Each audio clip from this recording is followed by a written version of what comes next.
Aujourd'hui, je vous emmène pour une nouvelle histoire.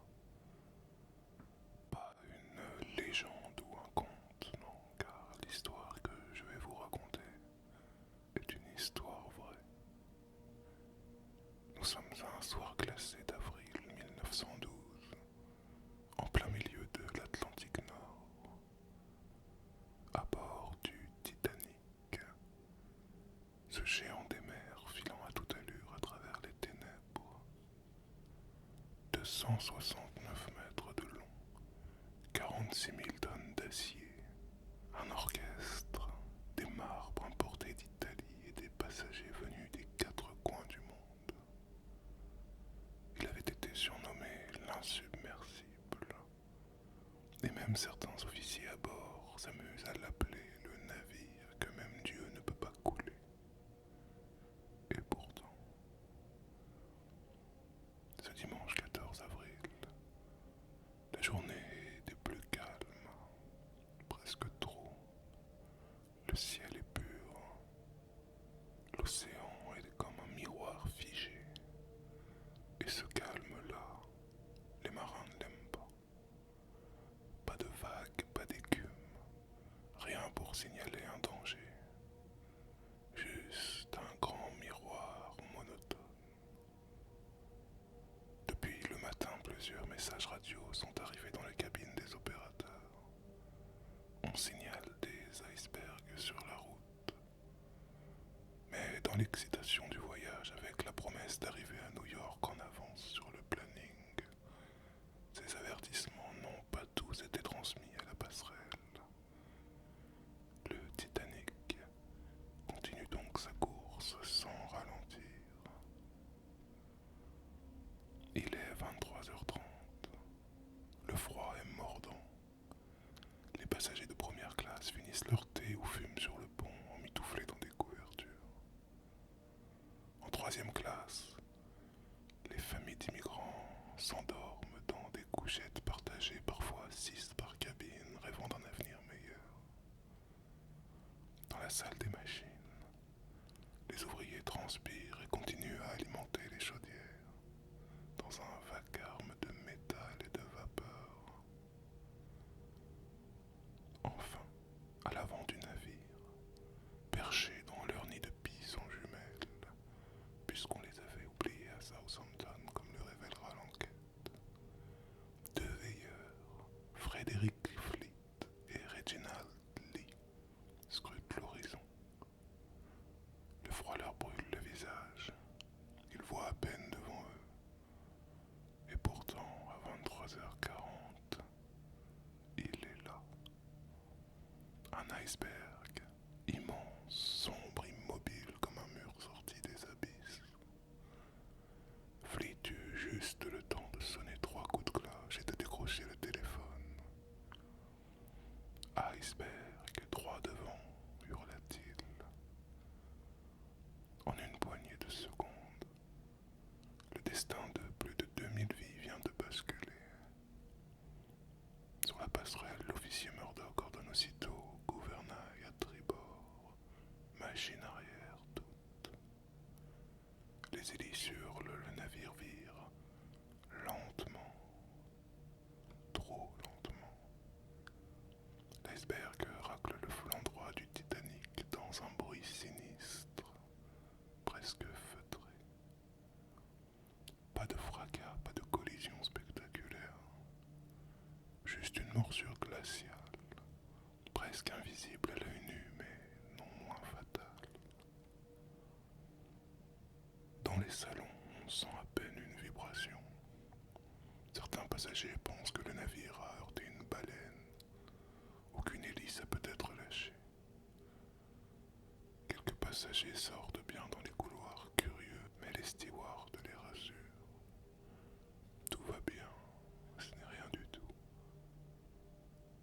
Mais sous leurs pieds, l'eau s'infiltre déjà dans les cales. 6 compartiments étanches sont en train de se remplir.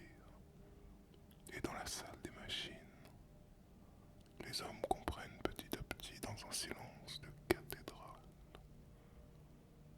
La mer est rentrée.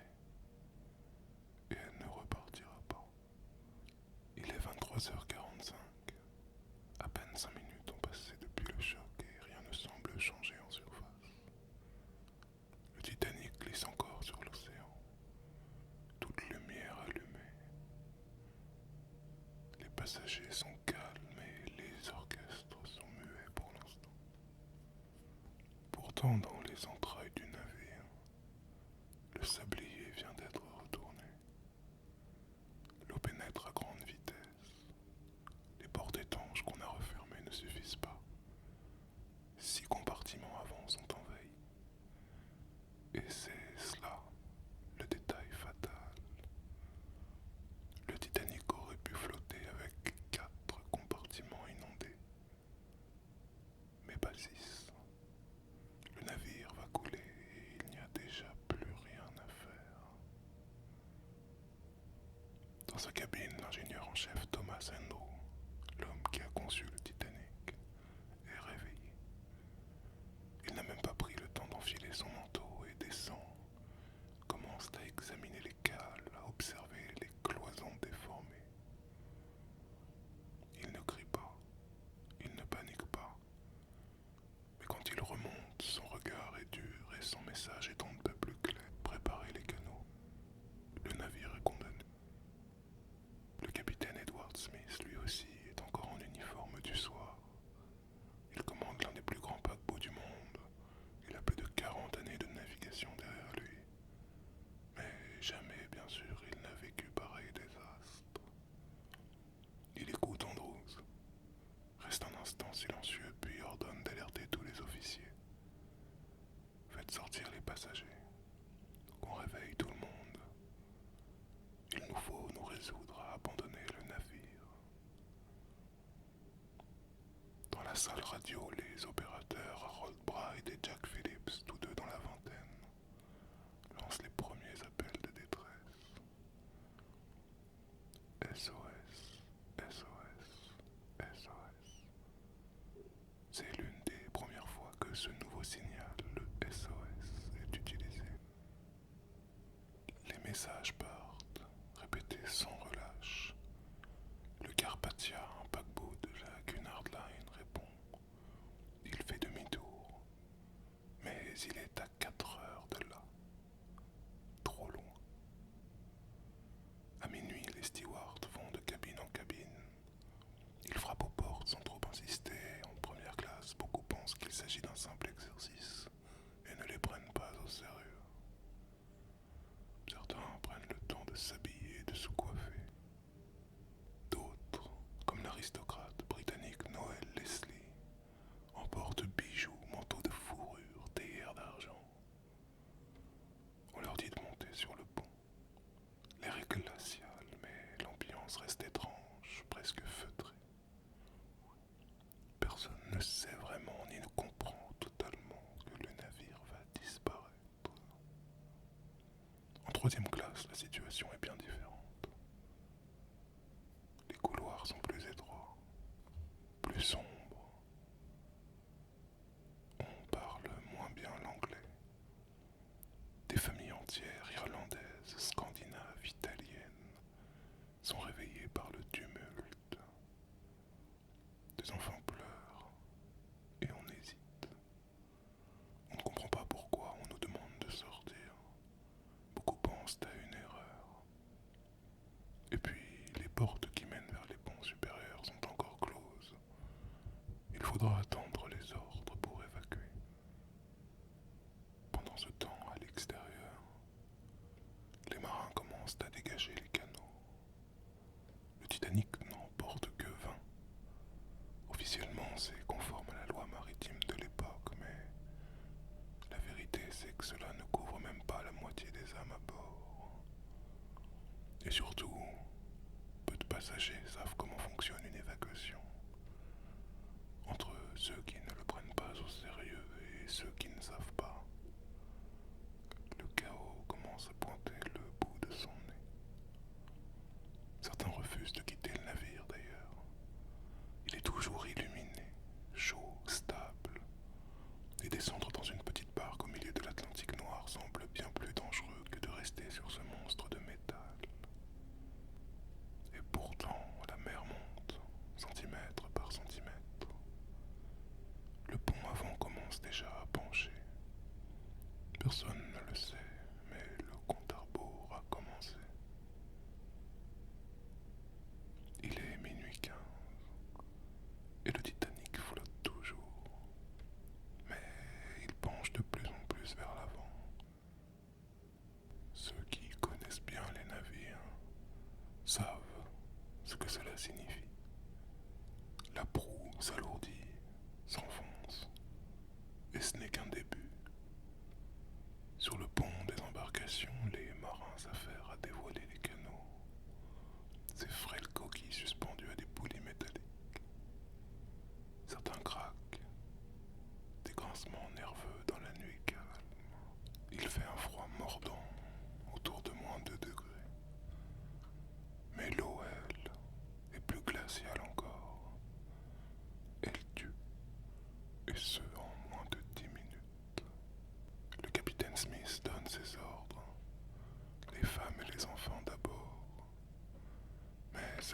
principe simple en apparence va engendrer le chaos, car il n'est pas appliqué de la même façon selon les officiers. Murdoch à tribord autorise certains hommes à embarquer si aucun autre passager n'est à proximité. Light Roller à bâbord est plus strict. Femmes et enfants uniquement. Aucun homme adulte. Et l'injustice commence là, sur cette différence d'interprétation. Les canots conçus pour accueillir 65 personnes partent à moitié vides. Le premier, le numéro 7, quitte le navire à minuit 45, avec à peine 28 passagers. Les marins craignent d'abord qu'ils se brisent sous le poids. On ne sait pas encore qu'ils sont les seules chances de survie des gens à bord. Et sur le pont, l'ambiance est surréaliste. Les tensions commencent à naître. Des passagers emmitouflés dans des manteaux de vision, les bras serrés contre eux, regardent l'opération comme un exercice en mer. L'orchestre, lui, s'est installé près du grand escalier arrière. Les musiciens jouent pour rassurer. Des airs doux, des valses. Ce n'est pas encore plus près de toi, mon Dieu, mais déjà les notes flottent comme une brume triste sur les flots. En première classe, la confusion règne. Certains refusent d'embarquer. D'autres veulent retourner chercher des affaires. Isidore Strauss, milliardaire new-yorkais, refuse de monter sans sa femme Ida. Elle lui dit « Nous avons vécu ensemble et nous mourrons ensemble ». Elle quitte le canot, retourne sur le pont et elle reste. Des décisions lourdes prises dans le silence ou dans l'agitation au cœur de la nuit. D'autres, comme Margaret Brown, montent de force dans les canots et prennent ensuite en main leur destinée. Elle organisera sur l'eau la survie des femmes à bord. En troisième classe, on commence enfin à comprendre. Les portes sont maintenant ouvertes, mais il faut encore trouver le chemin. Monter des escaliers, traverser des ponts inconnus. Beaucoup se perdent. Certains rebroussent chemin et d'autres brillent.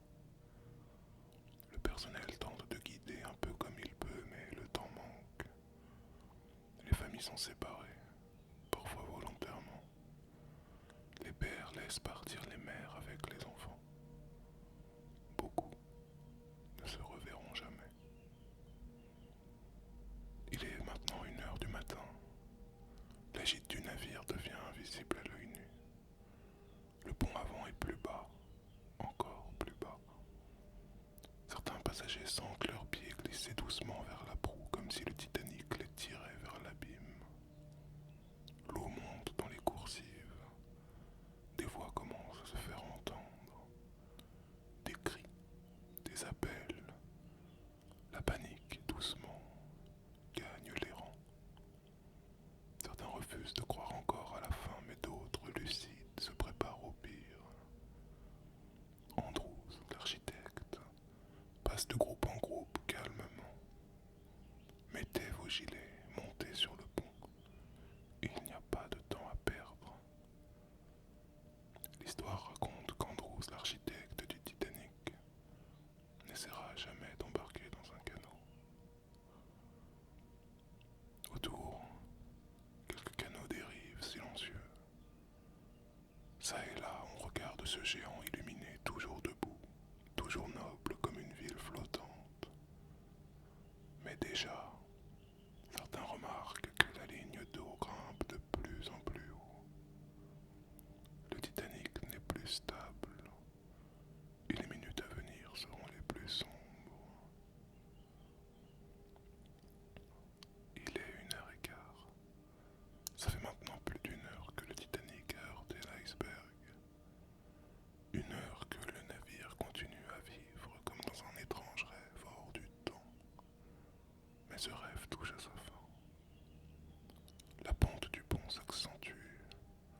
On le sent même en marchant.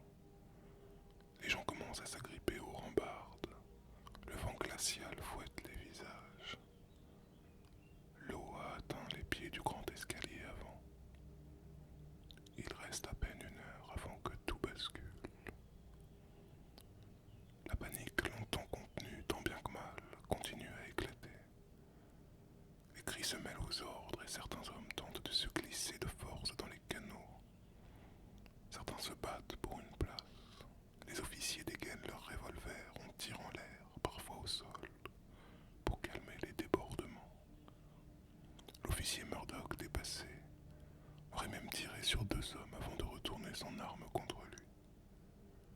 Rien n'est sûr, mais les témoins parlent d'un éclat de métal, d'un homme en uniforme s'écroulant sur le pont. Le chaos prend le pas sur la discipline. Les derniers canaux partent, il est environ 1h40. Le dernier mis à l'eau est rempli à la hâte. Des femmes crient, supplient. Des enfants sont jetés à bras-le-corps dans des embarcations. Un bébé est passé de main en main, hurlant jusqu'à ce que quelqu'un l'attrape en vol. Un jeune steward, Howard Lowe, pousse les passagers, ordonne, jure, mais il sauve des vies. À quelques mètres, Molly Brown prend un aviron et dirige son canot comme un capitaine. La mer est noire, bordée d'éclats de glace. Le Titanic est désormais seul. Il est 1h45. Tous les canots sont partis. Et il n'y a plus rien à faire. Plus de place, plus de temps. Ce qui reste sont plus de 1500 amassés sur le pont arrière à l'air libre, figés dans la peur ou dans la résignation. L'orchestre, lui, joue toujours. Certains raconteront qu'il s'est arrêté juste avant la fin. D'autres jurent d'avoir entendu jusqu'aux derniers instants les dernières notes de Plus près de toi, mon Dieu. Qui dit la vérité? Peu importe. Mais tous s'accordent sur une chose. Ces hommes ont joué jusqu'au bout, dans l'espoir d'apaiser les âmes qui les entouraient. Ils sont morts en héros. L'eau atteint les lettres peintes de la coque, Titanic. Une à une, elles s'effacent dans l'Atlantique. La proue est maintenant entièrement submergée. L'arrière du navire se soulève lentement dans les airs. Les cheminées grincent, le bois gémit.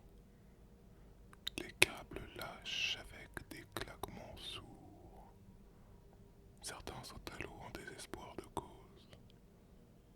Le choc est foudroyant. Le froid mort transperce les vêtements, saisit le cœur. Ceux qui tombent ne nagent pas.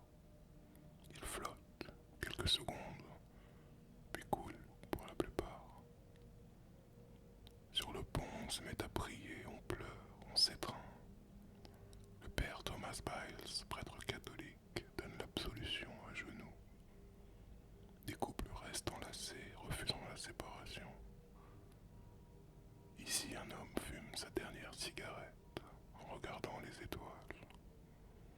D'autres chantent des cantiques. Mais le silence, malgré tout, domine. Ce n'est plus une foule en furie, c'est une foule figée, pétrifiée par le froid et par l'inéluctable. Au loin, dans les canaux, des centaines de rescapés regardent impuissants. Ils voient la poupe se dresser lentement dans la nuit. L'eau bouillonne. Le Titanic se cabre comme une bête blessée. Et dans quelques minutes, viendra l'ultime déchirure. Il est 1h55 et le Titanic n'a plus que quelques minutes à vivre. La poupe s'est levée haut dans le ciel, comme une falaise noire hérissée de hublots encore allumés. En dessous, l'océan engloutit la proue qui s'enfonce sans bruit, aspirée par le poids colossal du navire. Le pont est incliné à presque 45 degrés, les gens glissent, tombent, s'accrochent où ils peuvent.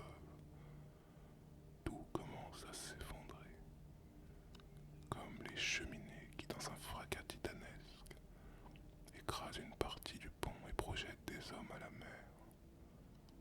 Le bruit est immense, et le Titanic se brise en deux, juste à l'arrière de la 3e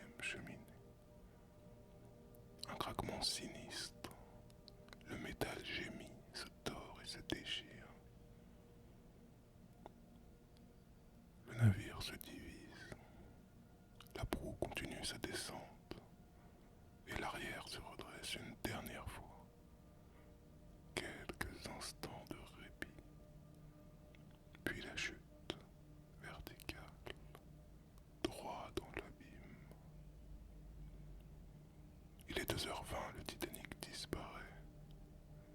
Il n'y avait plus rien à faire depuis longtemps, et désormais il n'y a plus rien à voir sinon l'ombre noire de l'océan et les étoiles au-dessus. Mais il y a ce cri immense, 1500 voix hurlant à l'unisson, un rugissement de terreur, de douleur, d'effroi. Ceux qui sont dans l'eau ne crient que quelques instants. Le froid est un tueur silencieux et rapide. Il paralyse, il engloutit, il endort. Et alors, plus de son, plus de vie. Seulement le clapotis des vagues et les pleurs étouffés de ceux qui ont survécu. Dans les canaux, on entend, on sait, mais la peur domine. On ne s'approche pas. Seul le 5e officier Harold de l'eau fera demi-tour avec un canot vide pour tenter de sauver quelques naufragés. Il ne trouvera que des corps flottants. À 4h10 du matin, les premières lumières apparaissent à l'horizon. Le Carpathia a navigué à pleine vapeur durant toute la nuit, brisant la glace pour arriver. À bord, silence et tension. Puis l'un après l'autre, les canots sont hissés à bord. Des femmes, des enfants, frigorifiés, muets. Quelques hommes hagards. Le commandant Rostron compte 705 survivants. C'est tout. Pendant que le navire les ramène à New York, l'écho du naufrage se propage comme une onde dans le monde entier. Le 15 avril, les journaux titrent: le Titanic a coulé. Plus de 1500 morts.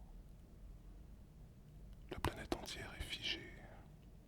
Comment ce géant des mers, le plus grand, le plus sûr, a-t-il pu sombrer lors de sa toute première traversée? Comment un monde aussi sûr de lui, aussi moderne, a-t-il laissé 1500 personnes mourir faute de canaux? Les larmes commencent à couler, elles se multiplient, et les questions aussi.